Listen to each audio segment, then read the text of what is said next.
Queridos, vamos pegar nossas Bíblias e eu quero convidar a todos a abrirem comigo em 3 textos iniciais. Queremos começar hoje a falar acerca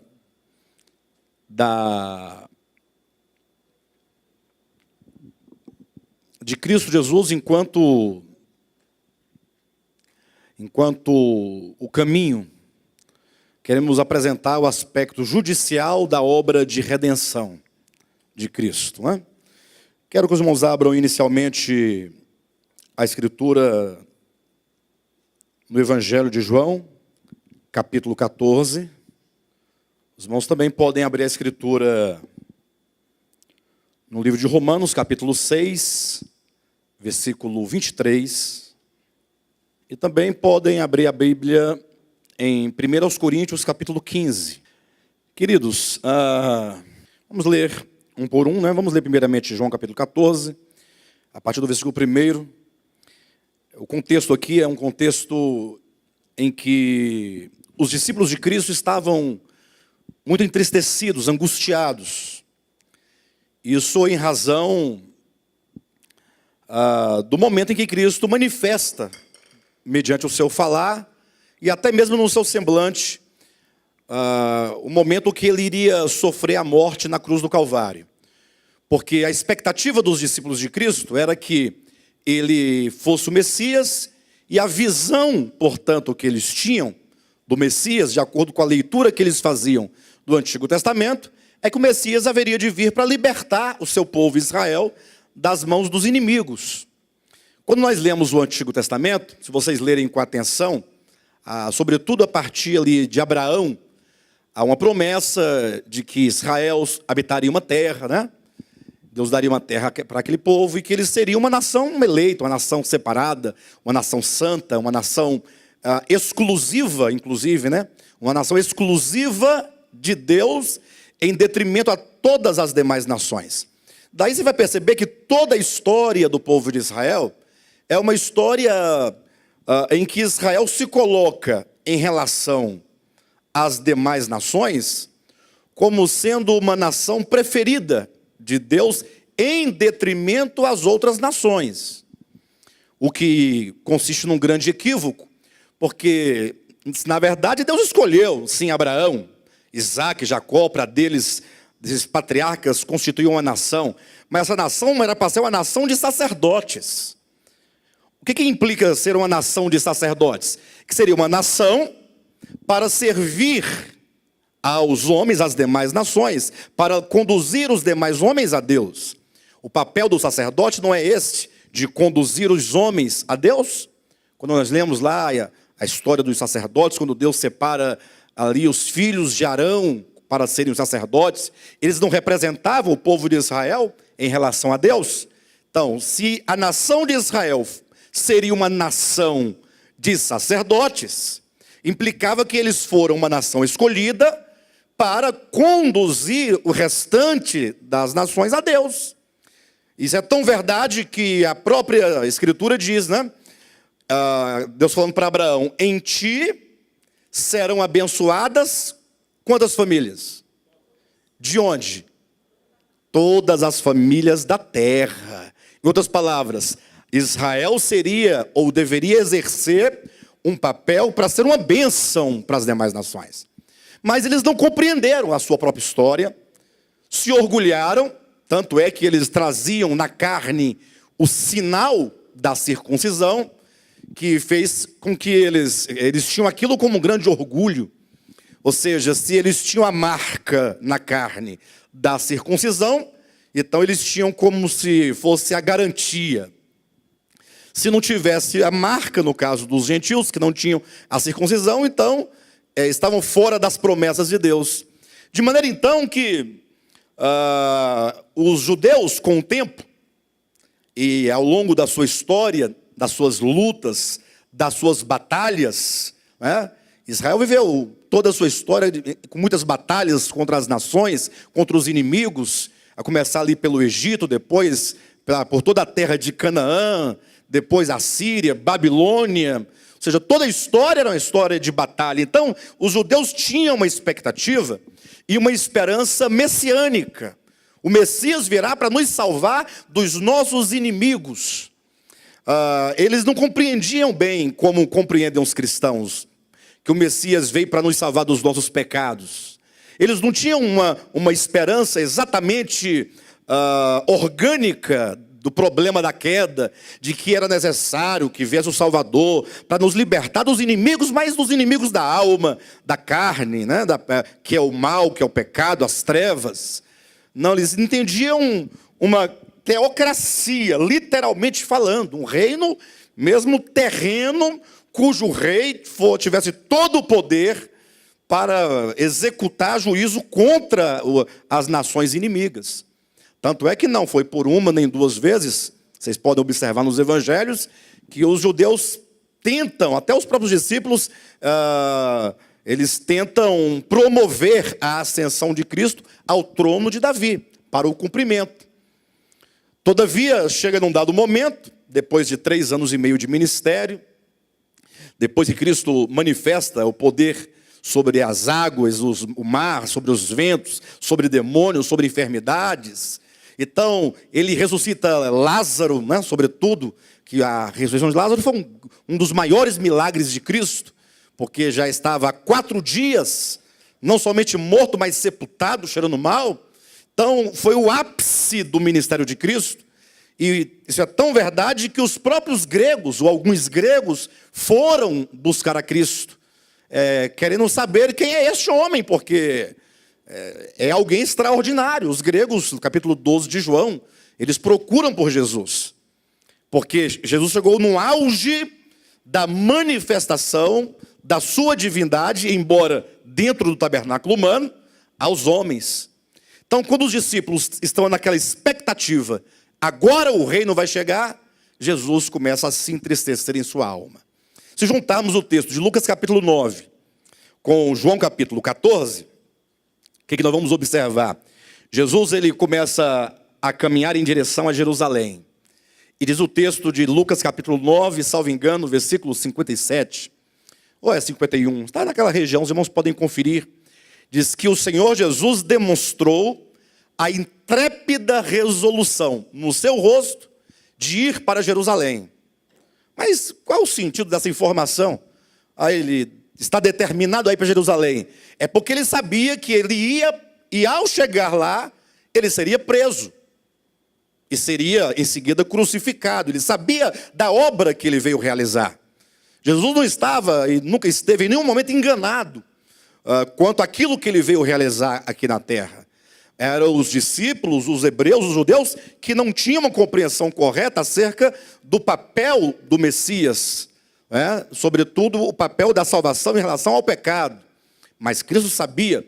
Então Cristo, ele, quando decide para Jerusalém, ele agora entra num processo de uma concentração profunda e de profunda introspecção e de profunda comunhão com o Pai, porque ele sabe tudo o que lhe espera. Ele diz, o Filho do Homem será preso, será humilhado, e ele vai ser insultado, cuspido, e ele será morto. Mas ao 3º dia ele vai ressuscitar. Então, estava lá agora Jesus Cristo no cenáculo com seus discípulos, e aí ele começa a se entristecer. Como homem, é o homem Jesus que está ali, na qualidade de homem, 100% homem, como diz o apóstolo que escreveu aos Hebreus, participante de carne e sangue, a nossa semelhança, como todos nós. Ele começa a entristecer o semblante, ele declara, a minha alma está profundamente triste, até a hora da morte. E ele então, e os discípulos começam a perceber que Jesus está um pouco diferente. E aí eles começam a se questionar entre si. Uai, o que está acontecendo? Cadê o Messias que vai dominar? E agora ele está com essa história, minha alma está profundamente triste até a hora da morte, e o Senhor vai morrer? É tão verdade que os discípulos não entendiam, mesmo às vezes que Cristo disse diretamente ou expressamente que ele iria morrer, o Filho do Homem veio para morrer, ele será entregue na mão dos malfeitores, ele disse várias vezes, mas os discípulos não podiam compreender. Eu não sei se vocês entendem o que eu quero dizer, mas tem coisas que, embora tão claras e tão expressas, não entram no nosso entendimento em um dado momento da experiência humana. Claras, coisas lógicas, óbvias. Ora, Cristo disse em Mateus capítulo 16, é necessário que o Filho do Homem vá para Jerusalém, seja preso e seja morto. Tem palavra mais clara do que essa? Vocês entendem quando eu digo essas palavras? Se eu dissesse para vocês aqui, é necessário que o Alexandre seja preso e seja morto, vocês entendem o que eu estou dizendo? Sem usar nenhuma metáfora, sem usar nenhuma linguagem profética, nada, claramente. Mas os discípulos, quando viram que a coisa ia acontecer, ou seja, que ele de fato iria morrer, os discípulos começam a entrar em angústia, né? Ficar angustiados. Não é sem razão que Cristo disse, não se turbe o vosso coração. Vocês estão com o coração angustiados. E por que eles estavam com o coração angustiados? Pelo simples fato de eles estarem num momento de muita dúvida e de muita incerteza, sobretudo, quem era de fato aquele a quem eles estavam seguindo. Será que esse é o Messias mesmo? A questão da dúvida não é uma questão de fraqueza, é uma questão humana. Infelizmente, as pessoas, para se parecerem fortes, elas preferem nunca assumir que têm dúvidas. Elas querem ter sempre certeza plena de tudo. No dia que assumir que teve alguma dúvida, pode sinalizar fraqueza. Mas lembram de João Batista, a quem o próprio Cristo deu testemunho dizendo que de todos os profetas, de todos nascidos de mulher, ele foi o maior? Lembra que ele próprio mandou perguntar, porque ele estava preso, ele mandou um discípulo seu, João Batista mandou um de seus discípulos perguntar a Jesus, olha, João Batista está perguntando se tu és mesmo o Cristo ou se havemos de esperar outro. Não tem esse negócio? Então, esse processo da revelação divina passa pelas nossas faculdades humanas, pelas nossas interpretações, pelos nossos medos, nossas ansiedades. Jesus disse claramente, é necessário que o Filho padeça. Mas agora os discípulos, ao verem, ao invés de se alegrarem, dizendo assim, olha, está se cumprindo a palavra dele, porque ele disse, mas ao terceiro dia eu ressuscitarei, ao invés de se alegrarem, não, eles ficam perturbados. Se nós lermos Lucas 24, 44 e 45, vamos observar que somente depois da ressurreição de Cristo, é que Jesus, conversando com os discípulos, agora já havia passado a morte, já estava ressurreto, é que Jesus fala assim, vocês se lembram que eu havia dito que era necessário que se cumprisse tudo o que de mim está escrito, tudo o que de mim, sobre mim, está escrito na lei, nos profetas e nos salmos? Versículo 44 de Lucas 24. No 45 diz, então lhes abriu o entendimento para compreenderem o quê? As Escrituras. O que significa isso? O que significa? Fala o óbvio. Que eles não compreendiam as Escrituras. Mas como que os hebreus não compreendiam as Escrituras? Como é que os hebreus não compreendiam a lei, os salmos e os profetas? Se toda a vida de um hebreu, de um judeu, desde o nascimento até a morte, passando por todos os âmbitos de sua existência, seja econômica, seja religiosa, fosse social, civil, não importasse o que fosse a área da vida de um hebreu, passava pela lei, pelos profetas e pelos salmos. Diferentemente de nós. Nós temos uma vida econômica que não tem nada a ver com a Escritura. Concordam? Nós estamos vivendo um problema, por exemplo, agora político no país. Estamos no ano de eleição, inclusive, um ano muito complicado. Nós vamos eleger os nossos representantes. Mas não tem nenhuma relação direta com a Escritura, tem? Quando você vai para a escola, lá você estuda língua portuguesa, estuda língua inglesa, estuda história, geografia, ciências, estuda biologia, química, física, mas não estuda a Bíblia. A vida de um hebreu, desde o nascimento, toda a sua existência, até o dia que até o feriado para descansar, era definido pela Escritura. Era uma nação toda nas bases da Escritura, que cresceu não somente tendo Moisés, mas tendo os profetas, e não somente os profetas, mas eles tinham agora os escribas, que eram os que escreviam essas leis e explicavam as leis de Moisés. Havia os anciãos, havia os sacerdotes. Então, diariamente eles estavam envolvidos com a Escritura, mas agora, de repente, é dito que somente depois da morte de Cristo é que lhes abriu o entendimento para compreender as Escrituras, o que implica que a leitura que eles tinham da lei, dos salmos e profetas, era uma leitura que passava pela sua cognição humana, pela sua história, pelas suas esperanças em questões nacionais. E agora, se o Cristo vai morrer, está dizendo, aqui vamos voltar agora antes da morte, né? Não se turbe o vosso coração, credes em Deus, ou seja, uma vez que vocês creem em Deus, creiam também em mim.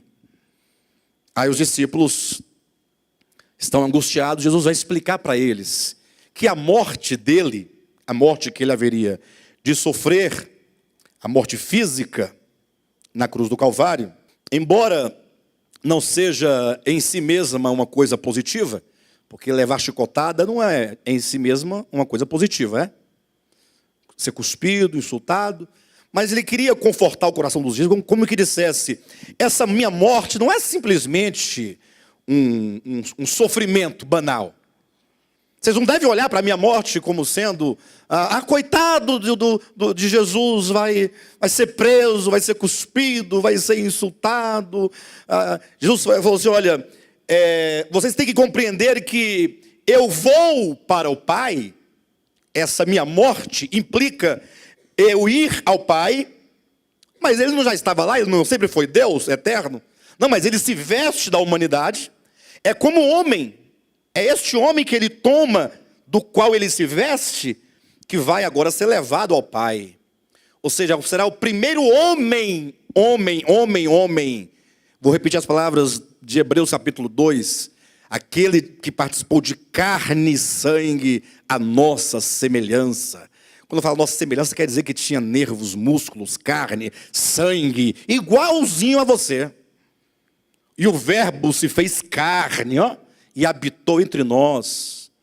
Paulo diz em 1 Timóteo 2,5, que Cristo Jesus, homem. Então, esse homem, quando ele vai à morte, e então ele ressuscita, e ele então é assunto aos céus, isso aí é abrindo um caminho para que o homem retornasse a Deus. Jesus de Nazaré, que nasceu do ventre de Maria, portanto eu estou falando do aspecto temporal, humano, chamado Jesus, é esse fenômeno chamado Jesus, homem que regressa ao Pai. É como que ele dissesse, a morte, porque quem sofre a morte é Jesus, não é? Ou não? Pastor, mas ele não é Deus encarnado? Mas Deus morre, pessoal. Vai bom por mim. Deus morre, Deus. Tem como a morte matar Deus? É uma coisa meio... Eu sei que quando fala de humanidade e divindade, coexistindo num dado momento, é uma coisa muito complexa, né? Para nós é uma coisa complexa. Mas o fato é que quem padece na cruz é ali Jesus de Nazaré. Então, mas ali era a construção de um caminho que abria-se por meio da sua carne, Hebreus capítulo 10, versículo 19, um novo e um vivo caminho por meio do qual o homem pode agora voltar-se a Deus, ele pode ser reconciliado com Deus. O que Cristo queria que os discípulos entendessem não se turbe o vosso coração, eu vou, mas essa minha ida é para preparar lugar para vocês. É para garantir lugar. É para garantir que você possa retornar ao Pai. Porque existe um grande problema quanto ao homem. O homem se distanciou de Deus no seu coração. O homem, ele se afastou de Deus de tal modo que o homem, no que diz respeito aos seus pecados cometidos, ele é um transgressor. E agora, há um texto de Romanos, eu pedi para vocês abrirem também, que é o capítulo 6, deem uma olhadinha. No versículo 23 diz assim: porque o salário do pecado é a morte. Para vocês entenderem o significado dessa expressão, o salário do pecado é a morte, basta ler o versículo anterior, ou mesmo o versículo 21. Naquele tempo, isso é Paulo falando antes desses cristãos aqui, para quem ele disse se converterem, nem receberem a Cristo. Naquele tempo, que resultados colhestes? Somente as coisas de que agora vos envergonhais, porque o fim delas é o quê? Então, quando diz que o fim das coisas pecaminosas que eles faziam é morte, o fim, o resultado, a consequência desse caminho é a morte, é o mesmo que diz no 23, o salário do pecado é a morte. A afirmação de que o salário do pecado é a morte é a mesma coisa que falar, olha, quando o homem se afasta de Deus, o resultado fatal é a morte. A morte é uma consequência inevitável. E o pior, em razão da própria justiça de Deus, o pecado, Romanos capítulo 7, se vocês, aí mesmo, só do lado direito da sua Bíblia, observar, diz assim no capítulo 7, versículo 8, mas o pecado, tomando ocasião pelo mandamento, despertou em mim toda sorte de concupiscência, porque sem lei está morto o pecado. Outrora sem a lei eu vivia, mas sobrevindo o preceito, reviveu o pecado e eu morri. E o mandamento que me fora para a vida, verifiquei que este mesmo se me tornou para a morte. Então olha o argumento de Paulo. O mandamento não é para a vida? Se o mandamento diz que você deve caminhar no caminho da justiça, da santidade, da verdade, não é para que você tenha vida? A ideia é essa. Mas agora o mandamento que se diz para a vida, o pecado se apropria deste mandamento para exigir a morte do pecador. Agora tem que morrer. Transgrediu, tem que morrer. O pecado tomando ocasião pelo mandamento, verifiquei que este mesmo se me tornou para a morte. É exatamente o que nós podemos ver também aqui em 1 Coríntios. Abra sua Bíblia.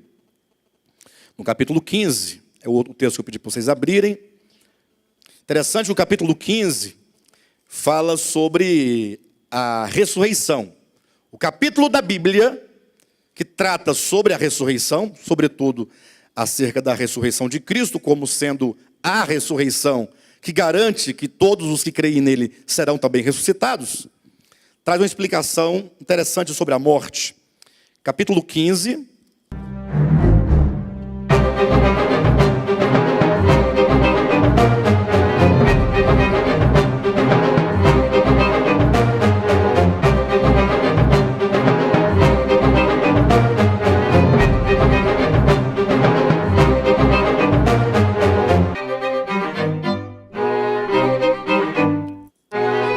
Vamos ler aqui a partir do versículo 54. Paulo falando do que vai acontecer no momento da ressurreição do corpo, né? E quando este corpo corruptível se revestir de incorruptibilidade, e o que é mortal se revestir de imortalidade, então se cumprirá a palavra que está escrita: tragada foi a morte pela vitória. Então vocês conseguem perceber que a morte aqui, ela é uma inimiga de Deus ou não? A morte não é aliada de Deus. A morte não é instrumento de Deus. A morte não é o golpe de Deus. A morte faz parte dos inimigos de Deus. Tanto é que o capítulo 15 aí, desse mesmo livro, no versículo 28, e 6 fala o último inimigo. Ó, o último inimigo a ser vencido é quem? A morte. Então, falando sobre a ressurreição de Cristo, e Cristo em ressurreição, quando ele foi morto, então ele entrou na morte, ele foi tragado pela morte, só que quando ele sai em ressurreição, agora ele sai em vitória. Então diz, então se cumprirá a palavra que está escrita, tragada foi a morte pela vitória. O aguilhão da morte é o pecado, e a força do pecado é a lei. Então, o que é o aguilhão da morte? Da morte. Aguilhão é como se fosse um ferrão, uma faca, um instrumento para matar. Qual que é o aguilhão da morte? O pecado. Portanto, por causa dos pecados dos homens, eles têm agora o salário do pecado. Não é o salário de Deus. Romanos 6, 23. Vamos atentar para o que estamos lendo. O salário do pecado é a morte. Mas e de Deus? O que dele provém? Mas o dom gratuito de Deus é o quê? É a vida eterna. De Deus tem a vida eterna enquanto dom. Deus não tem morte para dar para ninguém. A morte é inimiga. A morte, por fim, será vencida, tragada pela vitória. O que implica que Cristo, ele, na sua missão de se fazer homem, ele veio realizar, dentre tantas coisas que poderíamos citar, ele veio revelar o Pai, ele veio salvar o homem dos seus pecados, ele veio libertar o homem do pecado, ele veio vencer a morte enquanto inimiga do homem. Então, o que os discípulos tinham que entender, que esse processo de morte do Messias deveria gerar neles alegria, porque era um processo doloroso para o homem Jesus, sim, mas é o meio pelo qual Deus se utiliza para redimir o homem do pecado, para abrir um caminho no coração do homem, na consciência do homem, para que esse homem retorne ao Pai. De modo que quando Cristo ele foi preso e crucificado, interessante que o próprio Jesus faz algumas declarações antes da sua morte. Uma delas é quando ele estava no jardim de Getsêmani, ou melhor, ele estava saindo do tabernáculo, onde eles comeram a última Páscoa, e eles estavam indo para o Getsêmani, onde seria preso, e ao sair ele diz assim, vamos, saiamos daqui, porque aí vem o príncipe deste mundo, e ele nada tem em mim. Ou seja, embora homem, mas ele não tinha dolo, ele não tinha culpa, ele não tinha pecado. Um homem totalmente santo, justo. Como homem, nós falamos que semana passada, ele quando se defronta, porque a Bíblia diz que o menino crescia, em estatura, em sabedoria e graça, implica um crescimento normal de um ser humano, não? Se o menino crescia em estatura, em sabedoria, que é discernimento e graça, no dado momento que ele se abre para o mundo, ele começa um processo de disciplinar aquele homem, nascido de Maria, colocar aquela humanidade sob uma rigorosa disciplina para desprezar o mal e acolher o bem. Quem diz isso? Isaías capítulo 7, versículo 14 e 15. Versículo 14 diz, e eis que a virgem dará à luz um filho, e o seu nome, ou será chamado pelo nome de Emanuel. Versículo seguinte, 15. Ele comerá manteiga e mel quando souber desprezar o mal e acolher o bem. E Hebreus capítulo 9, ou melhor, capítulo 5, versículo 9, diz que ele foi aperfeiçoado. Aquela humanidade foi colocada sob o rigor da disciplina, da obediência, do amor ao Pai. De modo que, quando ele foi preso, havia ali um homem de 33 anos de idade que nunca cometera pecado. Tendo sido tentado em todas as coisas, não cometeu pecado algum. Aí eu pergunto, como pode esse homem morrer? Se o salário do pecado é a morte, e ele não tem pecado. Observa que não tem nada que impute a ele essa sentença de morte. É por isso que a Escritura diz que ele se fez pecado por nós. Segundo aos Coríntios, capítulo 5, versículo 21. Ele se fez pecado por nós. E esse texto, de 2 aos Coríntios, capítulo 5, versículo 21, é o versículo chave para você entender o aspecto judicial da morte de Cristo, da obra de redenção. Não tendo ele pecado, ele vem para ser o nosso substituto. Ele vem para tomar o nosso lugar. É como que ele fala assim, eu vou assumir a sua dívida. Eu vou pagar a sua conta. E aí ele toma o pecado de todos nós sobre si. E segundo diz o próprio João, na sua primeira epístola, capítulo 2, versículo 2, ele se fez propiciação, não somente pelos nossos pecados, no caso de João, e daqueles para que ele está dizendo, mas também pelos pecados do mundo inteiro. Vocês entendem? É isso que significa morte vicária. Vicária quer dizer uma morte no lugar de. Ele poderia simplesmente não morrer, não se fazer homem, mas foi necessário que ele se fizesse homem para ele sofrer, para ele receber o salário que cabia a você, que cabia a mim.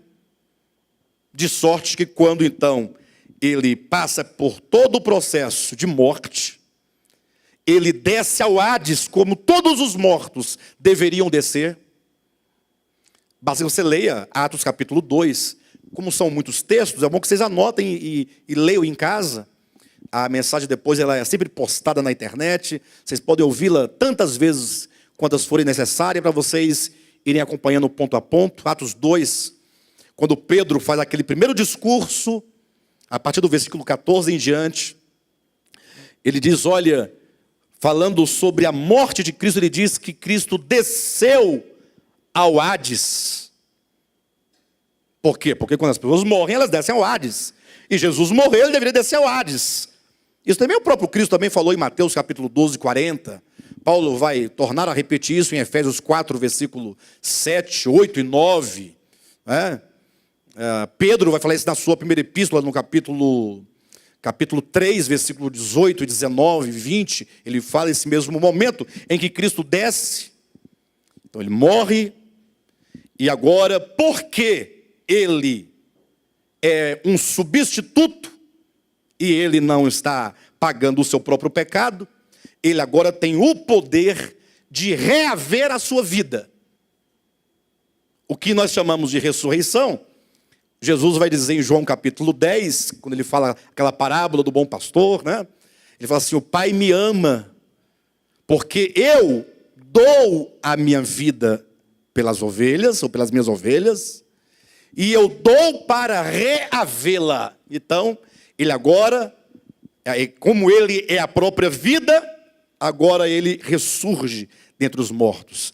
Em termos simbólicos, como a Escritura sempre nos apresenta a maioria das suas mensagens em uma linguagem antropomórfica, linguagem humana, ele quebra, ele rompe os grilhões da morte, ele rompe os ferrolhos da morte. Se pudéssemos usar aqui uma ideia de Dante, quando ele escreveu lá na Divina Comédia, na parte O Inferno, lógico, é literatura, mas para vocês terem uma ideia do que eu estou dizendo agora, da vitória de Cristo sobre a morte, narra a literatura profana, que teria porque é literatura, uma criação ficcional, mas teria nos portões do Hades uma grande placa com a seguinte inscrição: deixai aqui, ou seja, aqui do lado de fora do Hades, né? toda a vossa esperança, vós que entrais. Ou seja, ó, morreu, a morte tragou, acabou. Não há chance, não há esperança. E mesmo sendo uma ideia ficcional, de uma literatura dantesca, vamos colocar assim, de Dante, o fato é que é uma verdade.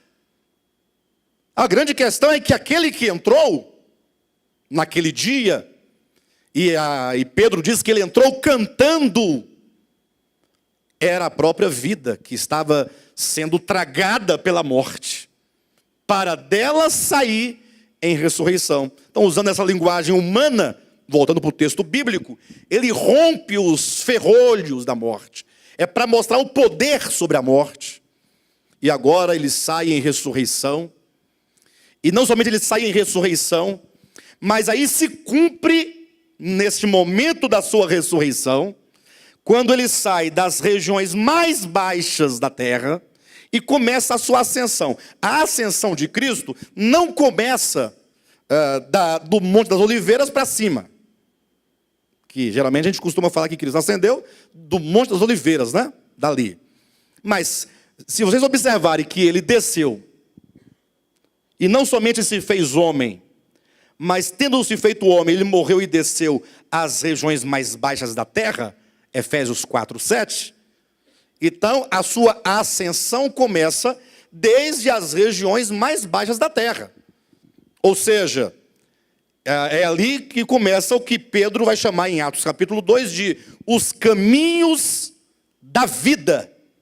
Ó, essa ressurreição, quando ele começa saindo, e aí ele sai do Hades, agora ele entra voltando para o corpo que estava na sepultura. Esse corpo agora é totalmente absorvido pela vida. Agora aquele corpo que outrora estava sob os efeitos do pecado, como dor, velhice e tudo mais, sendo esse corpo absorvido pela vida, ocorre o que está em 1 Coríntios capítulo 15, o que é mortal, aquele corpo gerado de Maria, aquele homem, agora se torna um corpo imortal. Aquele corpo corruptível, porque ia se corrompendo, não ia? Agora se torna um corpo incorruptível. Entenda corrupção, não no contexto que nós ouvimos todo dia na televisão, sobre os políticos. Tem nada a ver com essa corrupção. Corrupção quer dizer aquilo que se deteriora, aquilo que se acaba. Tudo que vai se acabando vai se corrompendo. Essa é a ideia. Então o corpo que ia se acabando, envelhecendo, agora absorvido de vida, fica incorruptível. Aquilo que estava em fraqueza fica em força. Aquilo que estava em vergonha agora fica em honra, em glória. E agora cumpre-se, portanto, nessa sua ascensão, desde que ele sai do Hades, ressuscita o corpo,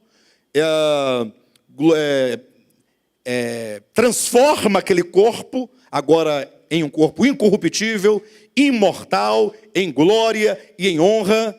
E ele vai subindo agora aos céus, agora vai retornando, não somente o Cristo que de lá desceu, mas ele vai levando consigo o homem que foi gerado num ventre de Maria. É o primeiro homem que está subindo aos céus, e se cumpre, portanto, nessa ascensão, o Salmo de número 24, a partir do versículo 7. Ou antes mesmo do versículo 7. Porque, vamos ler, só para os irmãos terem uma ideia, o cumprimento desse texto. Salmo de número 24. Os irmãos entendendo esse processo todo, os irmãos vão entender claramente o significado o aspecto judicial da redenção de Cristo. Capítulo 24 diz assim, olha que coisa interessante. Ao Senhor pertence a terra e tudo o que nela se contém, o mundo e os que nele habitam. Fundou-a ele sobre os mares e sobre as correntes a estabeleceu. Aí começa com uma pergunta, o versículo 3, que é o segundo parágrafo do capítulo. Quem subirá ao monte do Senhor? Olhem para mim. Quem subirá ao monte santo do Senhor? Não é uma boa pergunta? Quem? Outra pergunta. Quem há de permanecer no seu santo lugar? Esta é a grande pergunta a ser respondida.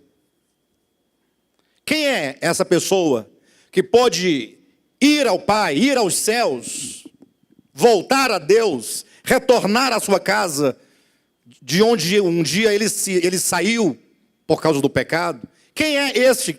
Quem é que pode retornar? Olha a resposta aqui. Aí vocês julgam. O que é limpo de mãos e puro de coração, que não entrega a sua alma à vaidade, nem jura dolosamente. Quem é essa pessoa? Vocês conhecem alguém? Limpo de mãos, puro de coração, que não jura dolosamente, não tem dolo em seus lábios, cujo coração é totalmente de Deus, não entrega sua alma à vaidade. Quem é essa pessoa? Existe esse homem sobre a terra? É aqui que esse é um dos textos que quando Jesus fala, as escrituras testificam de mim, elas falam de mim. Lembra daquele texto, Salmo 1, bem-aventurado é o homem que não anda segundo o conselho dos ímpios, que não se assenta na roda dos escarnecedores e que não... Qual é a terceira coisa? Não se detém no caminho dos pecadores. Antes, do contrário disso, o seu prazer está na lei do Senhor e na sua lei medita de dia e de noite. Ó, quem é esse homem? Nós temos que ter uma leitura da Escritura correta. O grande problema é que os cristãos, infelizmente, não sabem ler a Bíblia. Eles leem a Bíblia e eles começam a pregar. Está vendo, irmão? O Salmo 1 está dizendo: você não pode se assentar na roda dos escarnecedores. E verdade, não podemos mesmo não, né, pastor? É verdade, não podemos mesmo. Você não pode seguir o conselho dos ímpios. E é verdade que nós não podemos. O problema é que, embora não se possa fazer nada disso, nós estamos, a nossa vida, desde quando nós nos entendemos por gente, é um emaranhado de roda e de conselho de ímpios. Fala a verdade. Quanto que... O que é conselho de ímpio? Essa semana eu estava conversando com umas pessoas e alguém falou assim, olha, eu vou fazer assim, assim, assim, para resolver esse problema assim, assim, assim. Aí eu disse assim, eu não concordo. A outra falou assim, eu também não concordo, mas o mundo funciona dessa maneira. O sistema fala, ou você vive assim, ou você vai morrer. Eu te mato. Aí a pessoa acaba vendo tão normal a corrupção humana, agora a corrupção é no sentido não do corpo, nosso corpo, mas corrupção mesmo do coração, que as coisas erradas são tidas por certas e naturais, e nós não observamos que nós seguimos o conselho dos ímpios muitas vezes. E esse que medita de dia e de noite, como árvore plantada, pode ser que seja conselhos para nós, pode ser que seja um texto de orientação ética para nós, de uma educação religiosa para nós, tudo bem. Mas a leitura correta que se faz do texto, ali é um texto messiânico que está profetizando aquele que haveria de vir. Por isso que as escrituras testificam de mim, falam a meu respeito. Então, quando diz aqui no Salmo 24, quem subirá? Quem subirá é o que é limpo de mão, puro de coração, que não entrega sua alma à vaidade, que não jura dolosamente. Pronto. Esse receberá a bênção do Senhor e a justiça do Deus de sua salvação. Tal é a geração dos que o buscam a face do Deus de Jacó. Aí, pastor, acabou de falar, não tem nada de messiânico. Tal é a geração, os homens. Aí é que está o grande detalhe. Você tem aqui alguém que está falando no seu tempo, e a perspectiva deste homem é totalmente humana. Só que ele está recebendo uma revelação que ele próprio muitas e muitas, se não quase todas as vezes, sabia exatamente a respeito de que se referia profeticamente. Muito do que está aqui eram meras orações que alguém fazia, ou era um hino que alguém compunha. Mas é nessa redação, nesse texto escrito, é que estava ali, embutido ali, profecias acerca de Cristo, apontando para Cristo. Nisso consiste a revelação de Deus por meio das Escrituras. E não a Escritura enquanto a própria revelação, mas a Escritura enquanto o registro da história, enquanto o registro de um tempo, de um povo. Mas nessas Escrituras vem a revelação, muitas vezes não discernida nem mesmo pelo profeta, que veio a se cumprir na pessoa de Jesus de Nazaré. E olha a prova, aqui dentro do próprio texto.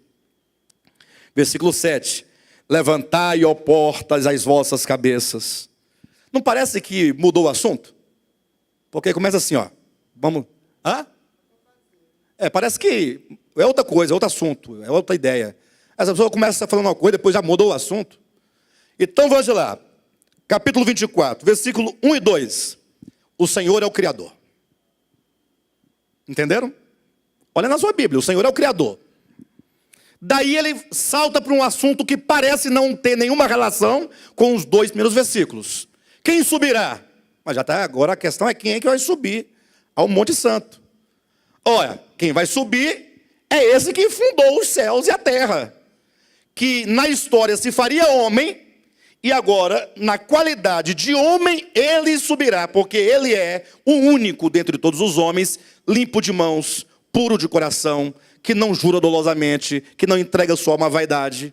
Por isso que agora começa uma narrativa profética da sua ascensão, na medida em que ele vai subindo, e o cântico celestial nos céus, ele vai subindo, e os cânticos sendo cantados pelos anjos: levantai, ó portas, as vossas cabeças. É o Senhor, é o Cristo de Deus, Cristo Jesus, homem, subindo, e agora principados e potestades tendo que abrir alas, abrir caminho, para que o Rei da Glória possa passar. Olha o texto: levantai, ó portas, as vossas cabeças.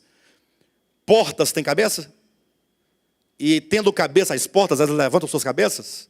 Evidentemente que aqui se deve tratar de passagens espirituais, de mundos espirituais, cujos porteiros, ruim essa palavra, né? Porteiro, mas cujos guardiões, que coisa. Eu olho para o Josué, eu me inspiro. Cujos guardiões são principados, potestades, dominadores. A gente viaja, de vez em quando, vai uma viagem de avião, vai daqui para Goiânia, para São Paulo, ali e tal. Você quer de nuvem, você pensa que ali é só... Essa aqui é só esse nosso firmamento. Agora, imagine só os mundos de Deus. E agora, esse Cristo subindo numa ascensão, e agora... a principados, potestades, poderes, domínios, tendo que abrir alas. Quem é agora que vai dizer: você não vai subir? Você não pode subir. O caminho para você está fechado. Ele pode, ele é santo. Não tem nada que implique a ele nenhuma culpa, nenhum dolo.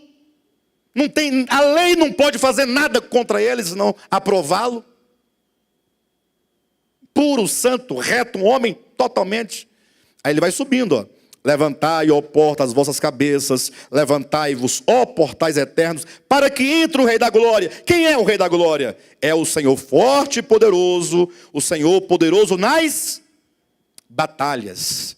É interessante que se ele está em ressurreição, e se ele está ascendendo em ressurreição, essas batalhas aqui, deve ser entendida a batalha que o Senhor batalha. Por que a batalha que o Senhor batalha? E tem batalha que o Senhor não batalha? Tem a batalha que o homem batalha. Porque o homem, quando vai batalhar, ele entende que ele batalha no sentido de ferir e matar o outro. E aí vence quem consegue sobreviver à batalha e é derrotado aquele que ou é feito cativo, prisioneiro, ou é morto à espada. Não é assim que nós pensamos? Mas assim é o reino das trevas, assim é o reino dos homens. Quem é o maior no reino dos homens? Quem é? É aquele que tem mais dinheiro. Quem tem mais dinheiro manda mais. Concorda ou não discorda? É aquele que tem mais força. É aquele que subjuga o outro. Seja pelo poder do braço, seja pelo poder do dinheiro, seja por qualquer que seja o poder.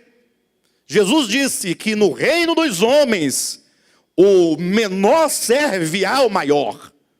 No reino dos homens. Aí diz, mas no reino do meu Pai, não é assim. É invertido. As leis do reino de Deus são todas inversas ao reino caído dos homens. No reino dos homens vence o maior, o melhor, o mais forte. No reino de Deus vence o mais fraco. Ou pelo menos aquilo que nós entendemos por força e fraqueza. A questão são os conceitos. Por exemplo, a sabedoria, a loucura de Deus é mais sábia que a sabedoria dos homens. A loucura de Deus, você vê que é uma coisa meio... Ou seja, quer dizer que a sabedoria de Deus, ela é inigualável, incomparável a qualquer coisa. E a fraqueza de Deus é mais forte que a força do homem. Por isso que a batalha que se travou aqui, porque quem está voltando é um rei, quem está voltando é um rei que esteve numa batalha, e ele está voltando glorioso em vitória. Razão porque ele está sendo proclamado e aclamado, dizendo, abram alas porque o rei da glória vai passar. E alguém pergunta, e quem é esse rei da glória? É respondido, é o Senhor, forte, poderoso nas batalhas. Ele é o rei da glória. Então essa batalha aqui é a batalha que ele travou no Calvário. E como foi que ele venceu?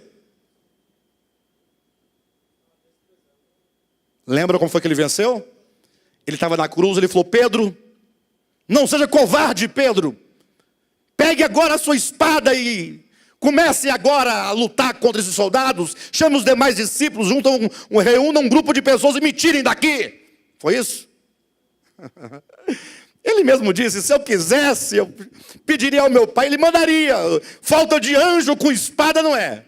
Mandaria aqui, miríades e miríades de anjos, acabaria com esses soldados, tudo rapidinho aqui, era uma coisa de um segundo, estava tudo resolvido. Mas o ser poderoso e a batalha que se trava é a batalha do amor. Por isso que no Evangelho, e conforme o Evangelho, só se salva, ou melhor, só se salva, ou só se é salvo, ou só se ganha, quando se perde. Olha como no reino de Deus é tudo o contrário. Você só salva a sua vida se você morrer. E só ganha a vida se perder. No reino dos homens é o contrário. Você só ganha se ganhar. É ou não é? Está aí todo derrotado e estou vencedor. Derrotado. Por isso que as igrejas da teologia da prosperidade tem tanta gente. Por quê? Porque eles usam contra a sua membresia a própria ganância da membresia. É como um lutador de artes marciais, por exemplo, que tem um corpo talvez não tão forte, e vai lutar com um homem mais forte do que ele, mais corpulento. Só que esse homem que tem um corpo mais forte, não sabe artes marciais, ele não sabe as técnicas, não sabe. Aí você fala assim, o mais franzininho vai perder. Não, é porque esse franzininho, sabendo as artes marciais, vai usar a força dele, do adversário, contra ele mesmo. Isso, veja, quando Jesus está sendo crucificado, em todo o seu viver humano, lembra que o maligno, quando ele tentado no deserto, ele, se tu és o Filho de Deus, transforme as pedras em pães. Tudo o que o maligno mais queria era o momento, era que o Cristo de Deus agisse na força divina. E ele, para ser o Salvador, para ser o autor da salvação, tinha que viver como homem em todos os sentidos. E agora, portanto, na qualidade de homem, sozinho, homem, sendo Deus, mas é a sua humanidade aí que clama, estou aqui. Sabe quando você sofre um problema, e uma dor, uma angústia, uma situação, você fala assim, e você ora, cadê o Senhor nessa hora, neste momento? Por que o Senhor não vem aqui me salvar agora, neste momento? Essa aí é apenas uma indagação que revela a fraqueza da sua humanidade. Do mesmo modo como ele disse, Pai, se possível for. Você vê que é sempre o homem na sua fraqueza. A minha alma está profundamente angustiada até a hora da morte. Veja que são todas expressões que revelam a mais nítida, ou melhor, que revela a humanidade de Cristo na sua mais absoluta humanidade. Homem, homem, homem, embora Deus. Perfeito? É o homem que fala naquele momento assim, por que o Pai não me livra agora? Por que me abandonar sozinho no meio dessa súcia de malfeitores? Palavras também no Salmo 22. Né? É só a expressão mesmo do homem. É uma demonstração pública e clara de que ali havia um homem. Tanto quanto Adão no Éden, homem, homem. Só que o do Éden não aguentou duas palavras da serpente. Este aguentou não somente as palavras, mas o insulto, a zombaria, o escárnio, os açoites e tudo mais. E venceu. Ele vence como homem. Bem, então agora nós temos aqui o rei que vence. E o modo como ele vence é por meio do amor. A única arma de Deus contra todos os seus adversários é o amor. Não tem outra arma. É lógico, a Bíblia ela precisa ser lida. A questão da leitura da Bíblia, e Josué ministrou uma palavra domingo agora bastante forte. Ele também não teve muito tempo, quando ele ia entrar em aspectos mais específicos que ele havia separado, a hora já tinha passado, não foi, pastor Josué? Mas que alguns pontos que precisam ser um pouco mais esclarecidos, no sentido de, quando você pega a Bíblia, infelizmente, nos falta às vezes a percepção do tempo em que o texto foi escrito, a pessoa que escreveu, ele tem ali um olhar temporal, ele tem uma fé, ele tem conceitos, ele é sujeito do seu tempo. Por isso que você vai encontrar tantas e tantas e tantas vezes na escritura, no registro das histórias dos judeus, dos hebreus, aqueles que quando Cristo veio porque queria um Messias que viesse montado num cavalo, com o peito estufado, né, a cabeça erguida, com espada na mão para oprimir os adversários. Os judeus não puderam crer no Messias, por quê? Porque o Messias veio para vencer os adversários pela força do amor, pela força da entrega, pela força do silêncio. Como foi que ele venceu os seus adversários? Será que se ele tivesse usado a sua força, ele poderia ser o salvador da humanidade? Nunca, jamais. Nunca, jamais. Por isso que tudo o que ele faz é retribuir. Mas essa retribuição, que é justa, é uma retribuição não como quem retribui o mal com o mal, mas como quem retribui o mal recebido com o bem. Por isso ele dizia, Pai, perdoa-lhes. Ele levava a cacetada, ele devolvia perdão. Era cuspido, ele retribuía em perdão, manifestando o Pai, revelando o Pai. Mas como a Escritura, ela passa pela história dos homens, ela usa uma linguagem do tempo. Então ela vai usar figuras que os homens daquele tempo conheciam e entendiam, e que será interpretado pelo próprio escritor. Quando se fala, portanto, de batalha, o Apocalipse, por exemplo, quando Cristo volta nas nuvens, não volta? Aí ele volta agora glorioso. É onde a gente quer, na nossa leitura, muitas vezes, queremos voltar para o século X, ou para o século IV antes de Cristo. Queremos voltar para o tempo da barbárie. Aí logo nós imaginamos Jesus descendo, puxando uma espada. Todos nós, cada um com uma espada também. E do outro lado um exército, cada um com uma espada. E agora vai começar o apocalipse, a carnificina. E nós, e Jesus, todo mundo arrancando a cabeça. E o apocalipse tem uma descrição. E Jesus pisando a cabeça e o pescoço de todo mundo, dos ímpios, e o sangue salpicando. E aquela guerra, aquela batalha de carnificina. Isso é século I, quando foi escrito, era assim que se via. O Apocalipse retrata uma batalha sim, mas é uma batalha entre o bem e o mal, em que o mal será vencido. E como o mal será vencido?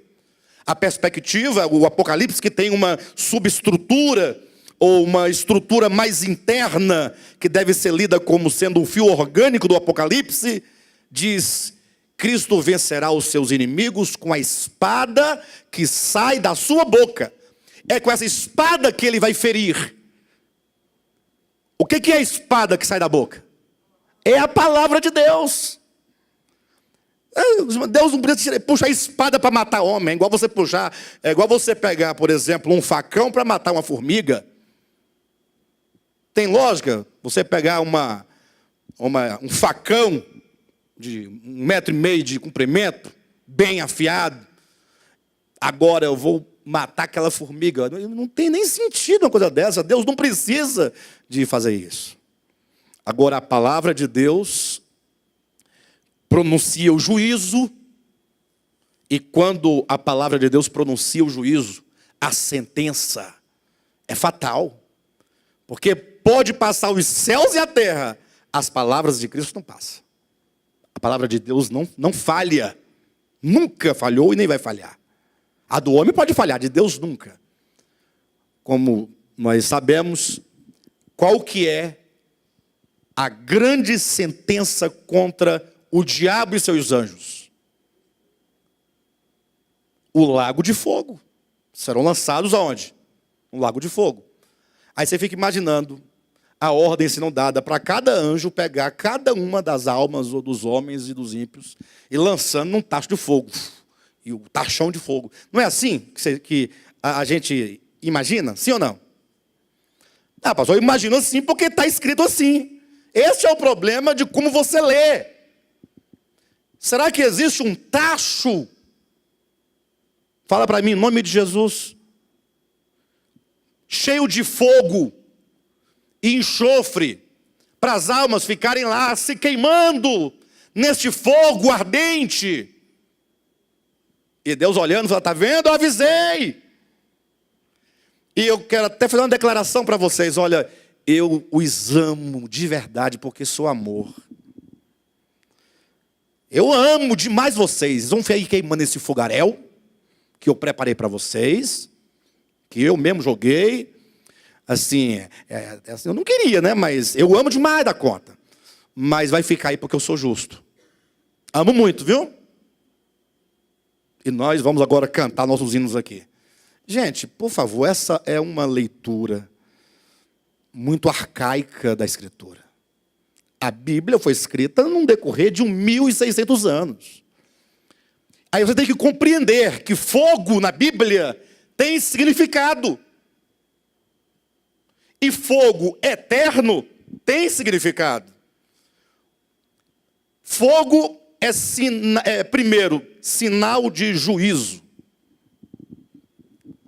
Esse juízo, entretanto, e Pedro diz que ninguém escapa do juízo de Deus, nem os crentes. Nem os crentes.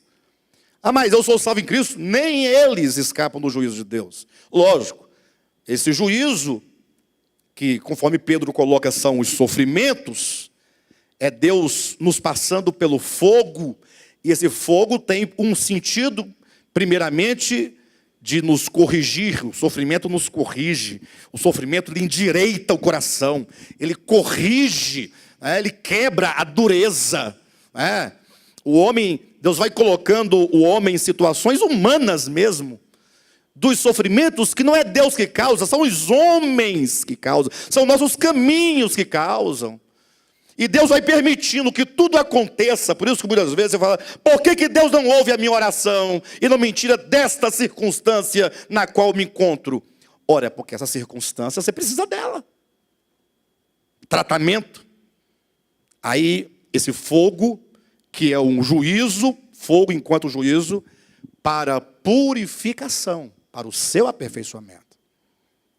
Mas o mesmo fogo que purifica o ouro é o que destrói, queima as impurezas do ouro. Portanto, o fogo, enquanto juízo, tem o sentido também de limpar, extirpar, destruir o mal completamente. Lago de fogo, portanto.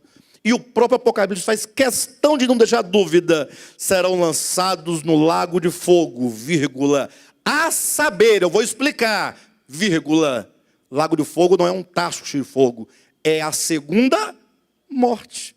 Portanto, lago de fogo quer dizer morte eterna. É o banimento da existência. Ah, mas Deus vai banir da existência porque ele não vai banir ninguém da existência. Mas é o homem, é o anjo caído, é o demônio, é quem quer que seja. É este que desde o início diz: eu não quero viver por Deus, para Deus, nele. É o pecado contra o Espírito Santo. É o pecado imperdoável. Mas cuidado, o pecado imperdoável não quer dizer que Deus é incapaz de perdoar. Porque eu até fico achando, como é que Deus, se Deus for incapaz de perdoar algum pecado, como é que ele pode dizer de si mesmo que ele é amor? Porque o amor tudo sofre, tudo suporta, tudo crê, não se ressente do mal. Se não tem nenhum ressentimento, por que não perdoa? Então o pecado imperdoável, ele não é imperdoável porque Deus não pode perdoar. Ele é o pecado imperdoável. Hebreus capítulo 6, versículo 4 a 5 ou 6 explica: é impossível renová-los ao arrependimento. O problema está no pecador, não em Deus. Ou seja, a situação do homem caído, este que pecou o pecado contra o Espírito Santo, que chegou ao nível final de rebelião contra o Eterno, o coração dele é irreconciliável. Não é que Deus não queira, não. A dependência de Deus estava tudo certo. Com Deus está tudo certo. Deus não tem problema nenhum. O problema é a criatura, é a dureza. Agora você imagine que nós, como cristãos, que dizemos que amamos a Deus, e amamos sim, lógico que nós amamos, mas porque ainda estamos dentro de um processo, nós ainda não temos muita resistência, e mesmo sem dizer não em palavras, fonemas, sons, falamos não em atitudes. Agora imagine o diabo. O diabo, enquanto o ser que recebe este nome, diabo, é originalmente um adjetivo para dizer aquele que divide, aquele que separa, é o acusador, é o adversário. Agora, ele tem uma consciência tão perversa e tão caída, que não é nem uma questão de não querer viver em Deus, é muito mais. Ele é adversário de Deus. Ele quer matar Deus. Se dependesse do diabo, ele mataria Deus e tomaria conta do universo, é meu. Só que, coitado, ele não, diante do Eterno, ele é o quê? Não é nada, né? É a mera existência perambulando no universo e achando que é alguma coisa. Por isso que na linguagem do salmista, ele vai dizer que Deus olha e vê os homens tudo querendo, aí Deus sorri. Deus olha assim, acha engraçado a criatura na prepotência dela, achar que é alguma coisa. Então, o problema não está em Deus, o problema está na criatura. É impossível renová-los ao arrependimento. Não é que Deus não quer, é Ele que chegou no nível de impossibilidade, de irreversibilidade. Ele não tem como os meios na consciência, no coração de reversão, porque não é apenas uma questão de ilusão, não é mais uma questão de ilusão, já passou da ilusão. Não é só uma questão de afastamento, já passou, é uma questão de rebelião. Por isso que, quando nós lemos nos textos mosaicos sobre a queda do homem, essa queda, ela é demonstrada em 3 níveis. O nível de Adão, quando está iludido. O nível de Caim, afastou-se da presença do Senhor.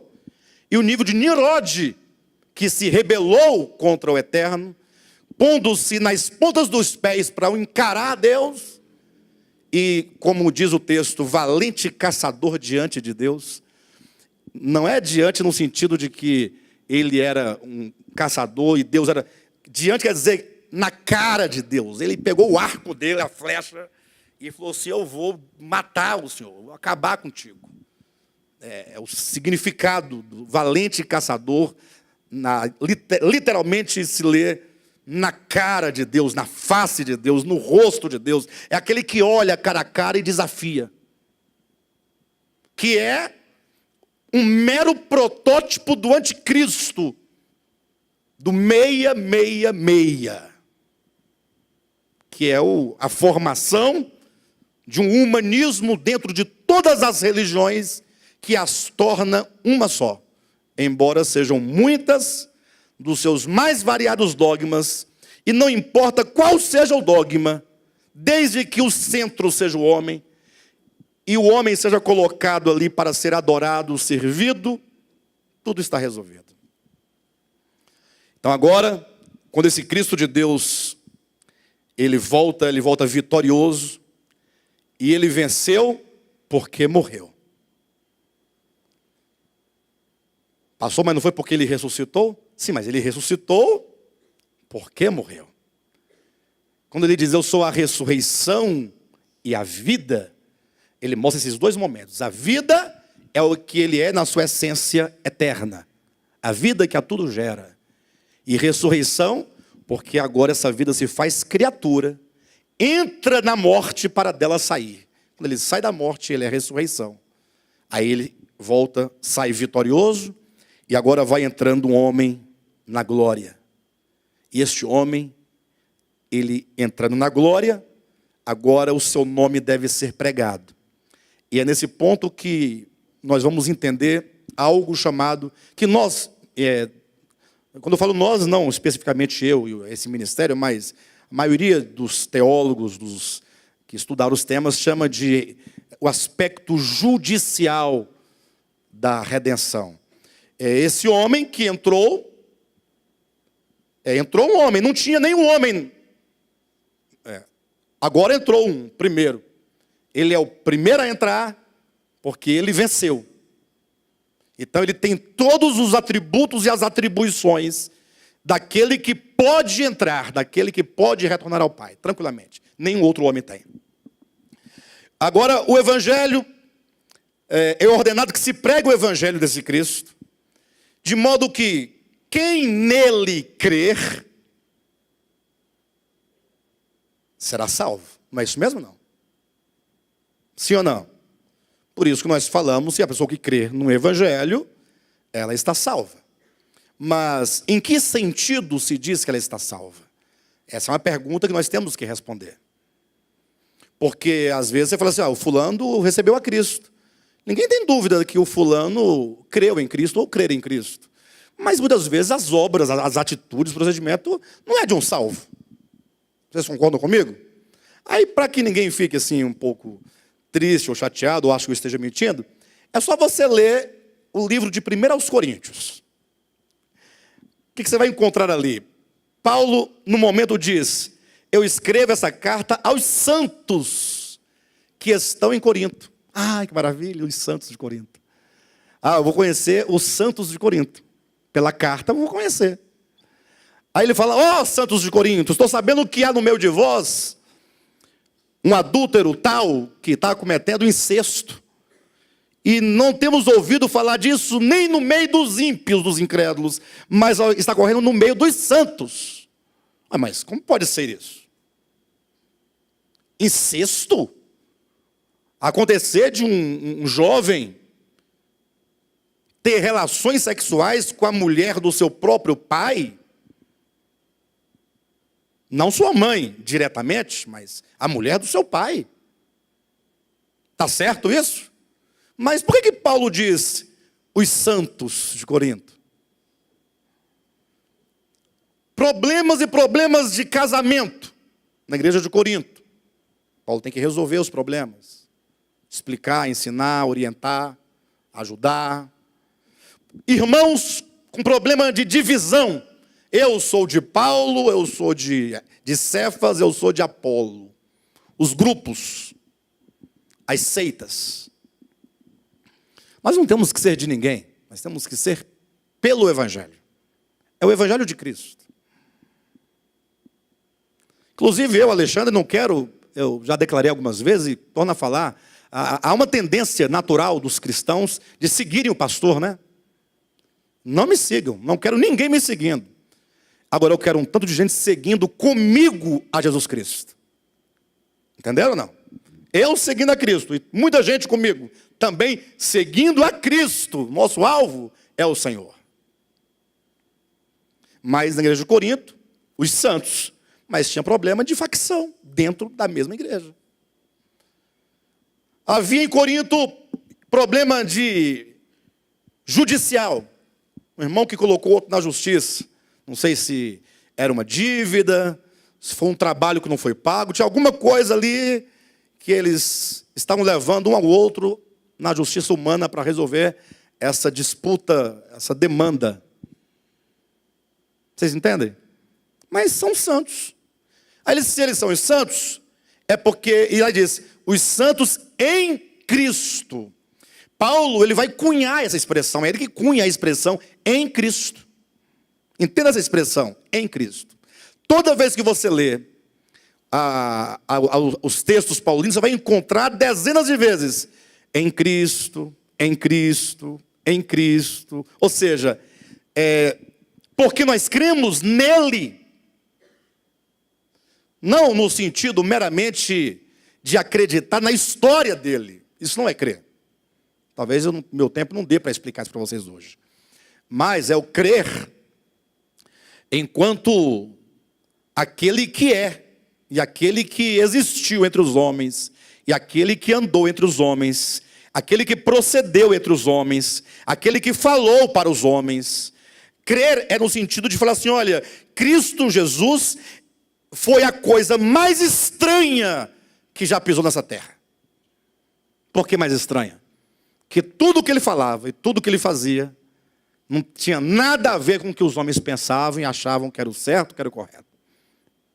Porque o homem pensa, nós temos que invadir o Império Romano, entrar na sede, se a gente conseguir entrar sorrateiramente, conseguir matar César, matar o César, aí tomamos conta da cidade, vencemos, pronto.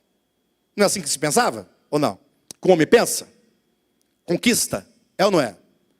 Aí vem Jesus e fala assim, olha, se alguém te ferir na face direita, deixa ele bater na esquerda, oferece a ele a outra face. Mas não estou entendendo, essa é uma coisa muito estranha.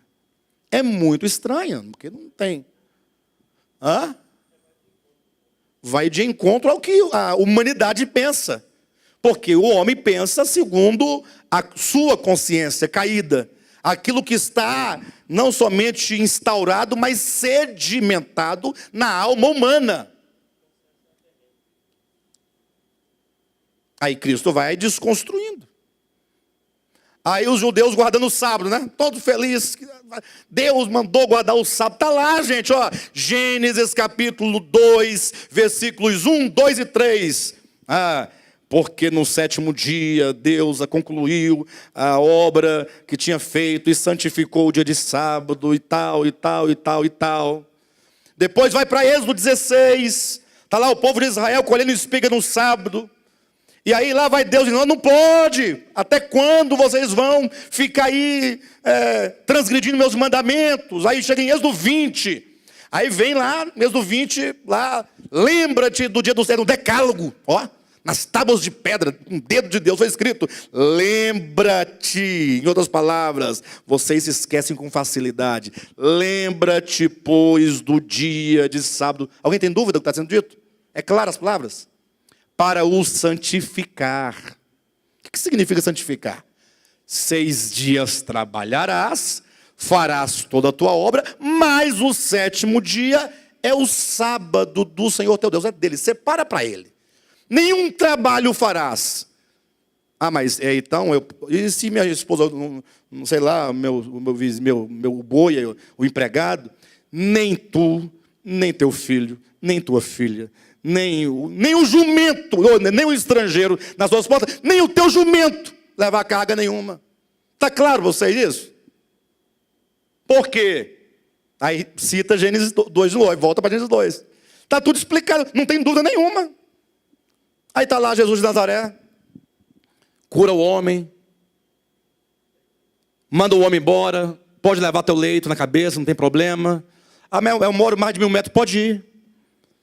E Jesus curou no sábado, ele começa a ser perseguido.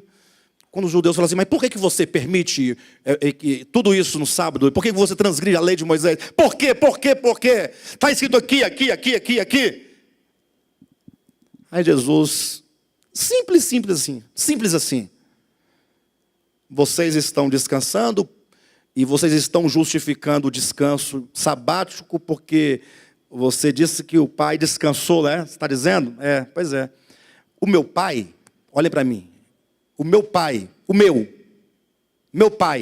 trabalha até agora. E eu estou trabalhando com ele até agora, nunca para não trabalhar não. Vocês estão entendendo? Aí isso gerava uma estranheza. Ora, uma estranheza. Pastor, mas Deus mandou ou não mandou? Mandou.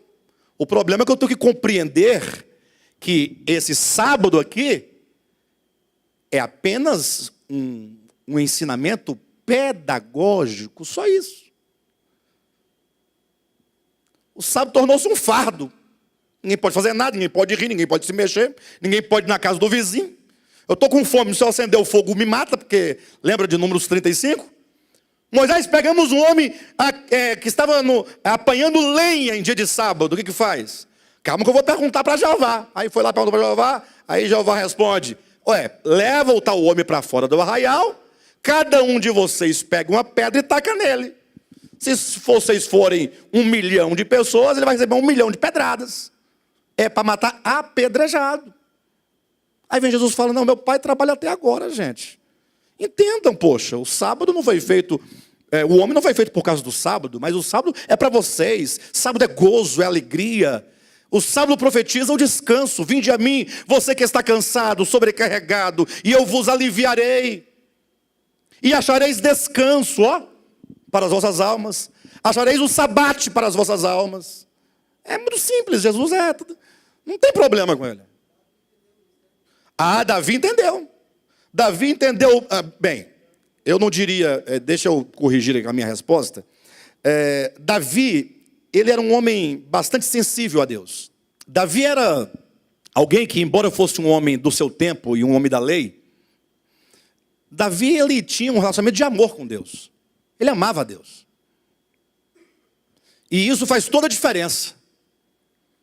E o amor que ele tinha por Deus, e a confiança que ele tinha em Deus, fazia com que ele realizasse coisas que ninguém naquele tempo poderia pensar ser possível fazer. Davi entrou onde não deveria entrar, na casa de Deus, comeu o pão da proposição que não podia comer e ficou sem culpa, enquanto a lei imputava culpa. E Davi vai responder dizendo, eu fiquei sem culpa, sabe por quê? Porque aquele que habita no esconderijo do Altíssimo.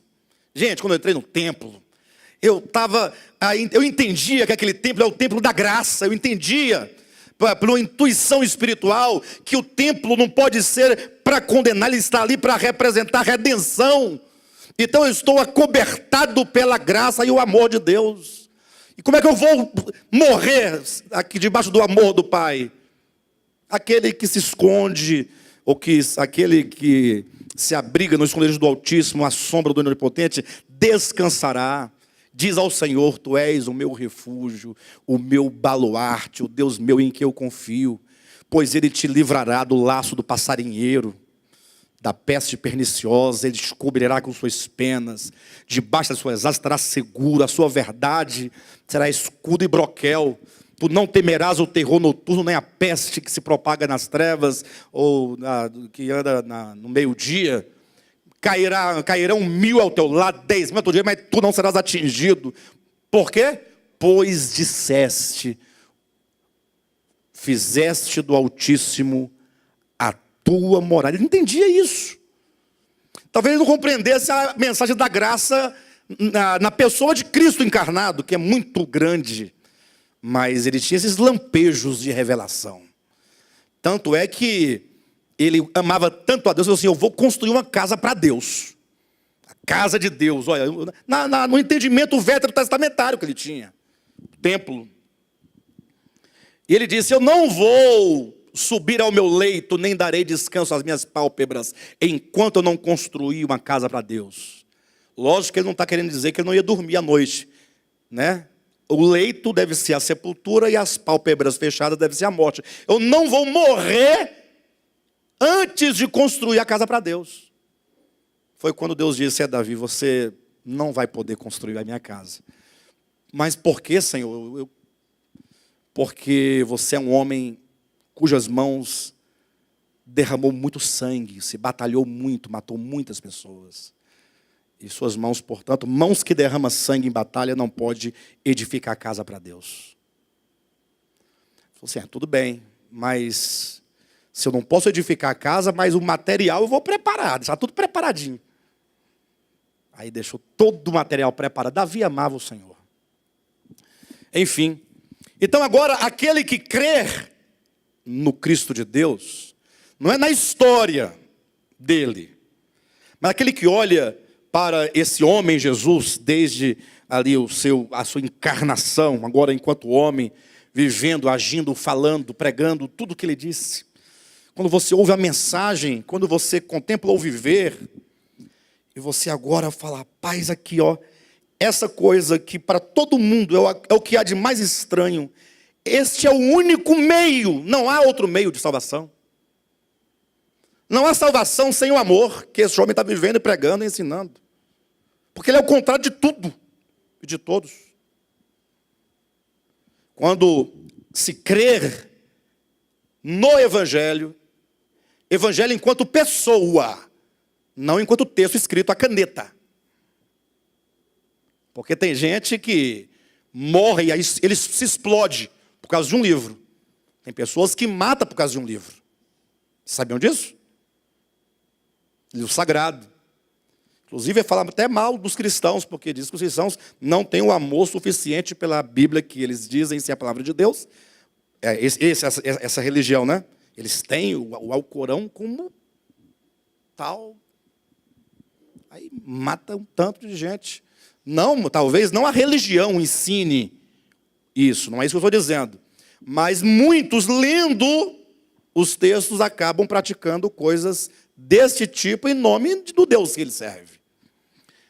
Mas quando se crê, se crê no Evangelho enquanto o Cristo de Deus, homem, na pessoa, no viver, na obra, nas palavras.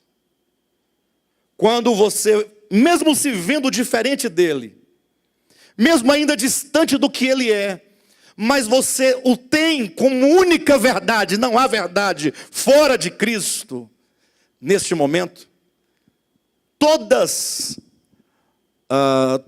os atributos, ou melhor, tudo aquilo que foi a ele conferido em razão do seu viver humano, toda a justiça dele, todo viver justo, por causa da sua fé nele, agora é atribuída a você. Eu passo a ser agora, eu recebo a justiça dele para mim. Agora eu sou justo nele. É uma questão de posição. Não é ainda uma questão orgânica. Entenderam ou não? A justiça dele, a santidade dele, a morte dele, tudo que ele sofreu negativamente, eu sou livre. E tudo que ele obteve enquanto homem, positivamente, me é atribuído. É o aspecto vicário. Tudo que recairia sobre mim em razão das minhas iniquidades, caiu sobre ele. E tudo que ele é em Deus, pelo seu viver humano, justo, piedoso, santo, me é atribuído. É uma questão de atribuição. Agora, quem crer no Evangelho, tem, pela fé, posse de todas as atribuições da justiça, da santidade, que são de Cristo, são imputadas a mim. Legalmente falando, não há nenhuma condenação para quem está nele, em Cristo Jesus. Ou seja, a vitória de Cristo Jesus é o fundamento, é a garantia da minha salvação. Entenderam? Sou salvo porque ele pagou os meus pecados. Porque ele morreu no meu lugar. Porque me deu a sua justiça, porque me deu pela fé a sua santidade. Fechou. Pastor, mas e aí? Então, acaba aí? Cristo é o caminho, então, enquanto o caminho, eu recebi dele essas atribuições todas, sou santificado, encerra aqui? Não. Aqui é a base, é o fundamento. Lembra quando Paulo diz, eu como prudente construtor lancei o fundamento, que é Cristo Jesus, e ninguém pode agora lançar outro, não há outro fundamento. Esse é fundamento, é a base. Estou nele. Isso é minha garantia. Garantia de quê? De que aquele que começou a boa obra há de completá-la. Opa! Filipenses 1,6. Ele começou a boa obra e ele vai completar? Então não está completa? Afinal, está completa ou não está completa? Quando Cristo na cruz disse, Pai, está tudo consumado, é porque está completo.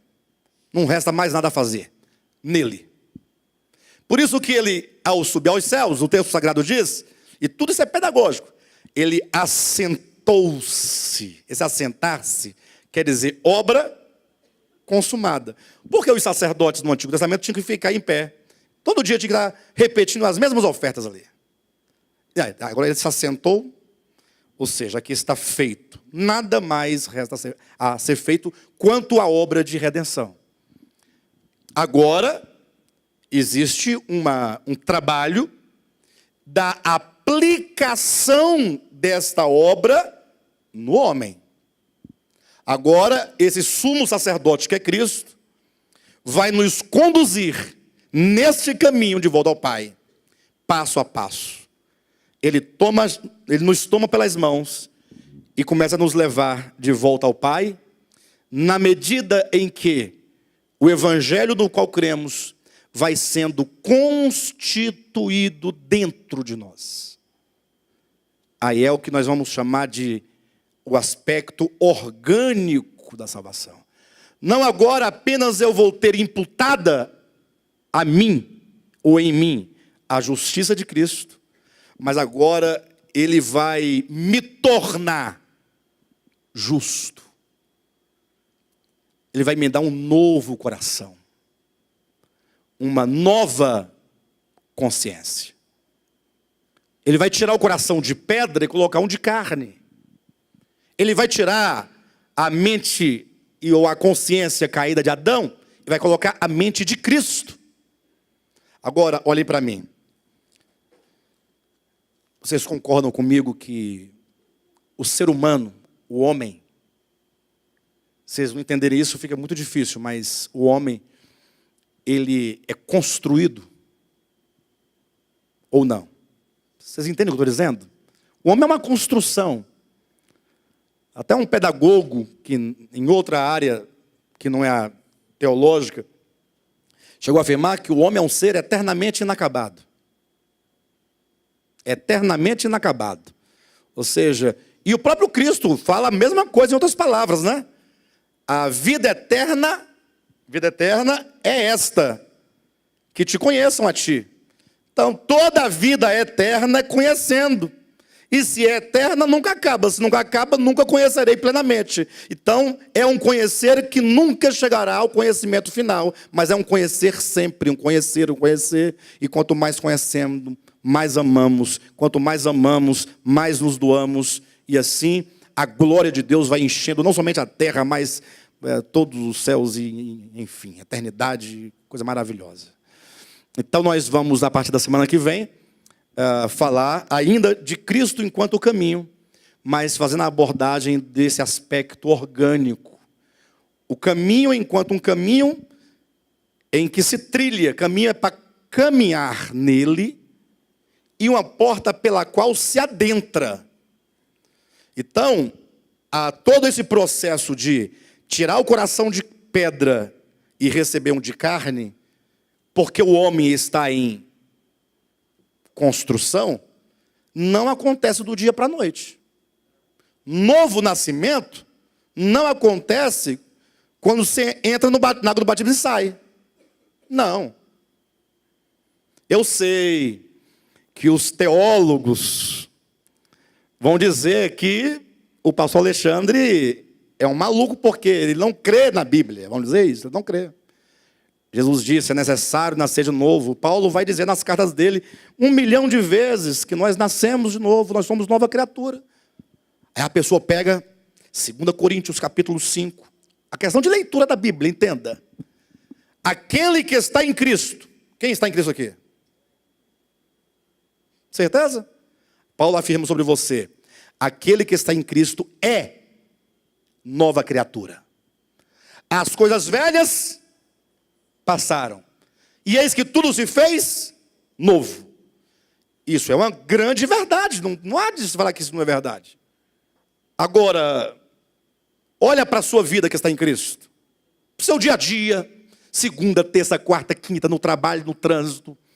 Nas disputas, nas demandas, na inveja, no destronamento do outro, no falar mal do outro, no criticar o outro, no aborrecer o outro. Você pode dizer que você é nova criatura, que as coisas velhas já não existem mais na sua vida? Seja honesto. Não, numa boa. Não... Mas pastor, Paulo então não está falando a verdade? Não, ele está. É a sua leitura, o seu olhar que é equivocado. Paulo fala como um jurista. Paulo fala com um olhar, posso até usar uma expressão bem técnica, vamos dizer que o locus hermenêutico de Paulo é forense. Ele é um homem do direito romano. Então ele fala tudo que nós somos naquele de quem se diz está consumado. Pronto. Por isso que ele vai fazer uma afirmação, lá em Romanos capítulo 8, versículo 30, dizendo que nós fomos glorificados. Nós fomos. Ele fala que de antemão Deus nos conheceu, nos justificou, nos santificou e nos glorificou. Passado. Certo ou errado? Certo. O olhar de Paulo é da perspectiva do aspecto judicial. Tudo feito nele, enquanto garantia. Mas o próprio Paulo, depois que lança todas essas bases judiciais, geralmente na segunda parte de suas epístolas, ele entra nos aspectos orgânicos, dizendo, agora, pois, desenvolvei a salvação. Mas você acabou de falar que está tudo feito, agora tem que desenvolver. É porque, do ponto de vista judicial, feito. Você é justificado, está feito. Santificado, pronto. Glorificado, acabou. Em Cristo. Agora, há de se experimentar no seu ser aquilo que nos foi dado pela fé. Portanto, esse processo de ser nova criatura, de novo nascimento, é um processo, como Paulo vai dizer, que o Evangelho é o poder de Deus para a salvação de todo aquele que crer. De sorte que essa fé opera em nós, este Evangelho, o Evangelho, a justiça de Deus, ela se opera em nós de fé em fé. Ó. Ele vai dizer lá em 2 Coríntios capítulo 3, 18, que essa transformação acontece de glória em glória. Ou seja, é processual. Estamos dentro de um processo de experimentar a redenção e, portanto, não há nenhuma contradição. São perspectivas. A perspectiva da minha experiência em relação ao Evangelho e a perspectiva daquilo que eu sou a partir de Cristo, naquilo que Ele já realizou por mim. Amém, queridos?